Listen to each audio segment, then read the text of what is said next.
রাওয়ালপিন্ডিতে বাঁচা মরার ম্যাচে জিম্বাবুয়েকে ৯ উইকেটে হারিয়ে ত্রিদেশীয় টি-20 সিরিজের ফাইনালে দৌড়ে টিকে রইল শ্রীলঙ্কা, যেখানে ম্যাচের সব আলো কাড়লেন ওপেনার প্রথম নিশাঙ্কা। খেললেন ঝোড়ো ৯৮ রানের ইনিংস।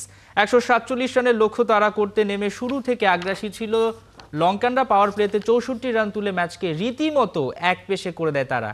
কামিল মিশর আউট হওয়ার পর কুশল মেন্ডিসকে সঙ্গে নিয়ে দায়িত্বের ব্যাট চালান নিশাঙ্কা। ৫৮ বলে ১১-৪ ও ৪ ছক্কায় ৯৮ রানে অপরাজিত থেকে দলকে জয়ের বন্দরে পৌঁছে দেন তিনি। এ ম্যাচের মধ্য দিয়ে শ্রীলঙ্কার হয়ে আন্তর্জাতিক টি-20তে সর্বোচ্চ রান সংগ্রহকারী হয়ে গেলেন নিশাঙ্কা। তার রান এখন ২৩২৬। এর আগে সিকান্দার রাজা ও রায়ান বাল্লের ৩৭ রানের জোড়া ইনিংসে জিম্বাবুয়ে ঝড় তোলে ১৪৬। এই জয়ে পাকিস্তানের বিপক্ষে লিগ পর্বের শেষ ম্যাচটিকে বাঁচা মরার লড়াইয়ে রূপ দিল লঙ্কানরা। জিতলে ফাইনাল নিশ্চিত, হারলেই নেট রান রেটে পিছিয়ে বিদায় নেবে।